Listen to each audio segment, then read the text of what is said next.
Why you feel lost. The psychology behind identity confusion. You wake up. You go through the motions. You answer when someone asks how you're doing. But somewhere beneath all of that, there's a question you can't quite silence. Who am I becoming?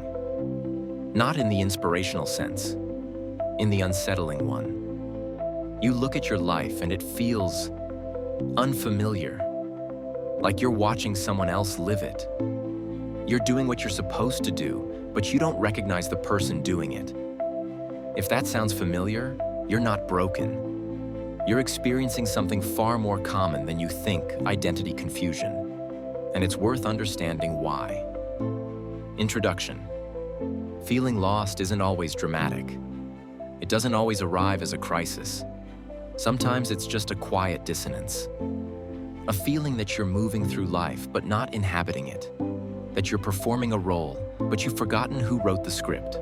Psychologically, this is called identity confusion. A state where the sense of who you are becomes unclear, unstable, or inaccessible. It's not about lacking goals or direction. It's deeper. It's about losing touch with the internal sense of self that guides those things. And it's more common now than ever. Because modern life doesn't just ask you to choose who you are. It bombards you with options, expectations, comparisons, and noise, all while demanding that you perform constantly. You're not just living, you're curating, optimizing, keeping up. And somewhere in all of that, the quiet voice that knows who you are gets drowned out. The fragmented self. Your identity is not a fixed thing. It's something you build, adjust, and maintain over time.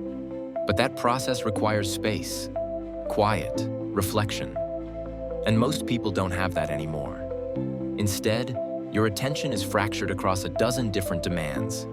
You're a professional, a friend, a partner, a child, a creator, a consumer. You're managing your image online, your responsibilities offline, your plans for the future, your regrets from the past. And each of those roles comes with its own set of expectations. Some from others, some from yourself. Your identity becomes like a room filled with too many voices, all talking at once. And you can't hear yourself anymore. This fragmentation is exhausting because you're not just living one life, you're managing several versions of yourself simultaneously. And when those versions don't align, when they contradict each other, you start to feel like you don't know who the real you is. You feel lost, not because you've gone somewhere wrong, but because you're trying to be everywhere at once. The persona Carl Jung called it the persona, the mask you wear to meet the world's expectations. It's not inherently bad. Everyone has one. It's the version of yourself you present at work, in social settings, with your family. It helps you navigate different contexts. But here's what happens. Over time, the persona can become heavy. You start performing so often that the performance feels more real than what's underneath. You adapt so much to what others expect that you forget what you actually want. The mask doesn't come off anymore. It just becomes your face. And you begin to feel like a stranger in your own life. This is especially true in modern life, where authenticity is both praised and punished. You're told to be yourself, but only in ways that are palatable, productive, marketable. So you learn to edit, to adjust, to hide the parts of yourself that don't fit. And eventually, you lose access to those parts entirely. You're not lying to people, you're just not telling the full truth, not even to yourself. The problem isn't that you're fake. It's that the persona has become so well constructed, so carefully maintained, that you've started to forget what's underneath it. And that forgetting feels like being lost. Emotional disconnection. When you spend enough time living in the persona, something else happens. You disconnect from your internal signals. Your emotions start to feel distant. Your desires become unclear. Your intuition, that quiet sense of what feels right or wrong, goes silent. You stop being able to answer simple questions. What do I actually enjoy? What do I want? What matters to me? Not because you're indecisive, but because you've trained yourself not to listen. You've been so focused on responding to external demands, what you should do, what's expected, what makes sense, that you've lost the ability to sense what's true for you. And without that internal compass, everything feels arbitrary. You make choices, but they don't feel like yours.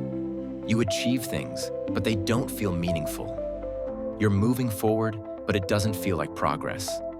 This is what people mean when they say they're living on autopilot. Not that they're numb, but that they're disconnected from the part of themselves that knows why they're doing any of this in the first place. And that disconnection is disorienting. It makes you feel like you're lost, not in the world, but in yourself. Closing reflection. If you feel this way, it doesn't mean you've made the wrong choices. It doesn't mean you're failing. It just means you're human. You're a person trying to hear yourself in a very loud world. A person who's been taught to prioritize performance over presence.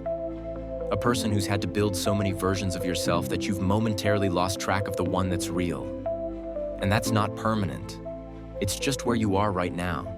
You're not broken. You're just trying to find your way back to the part of yourself that got quiet.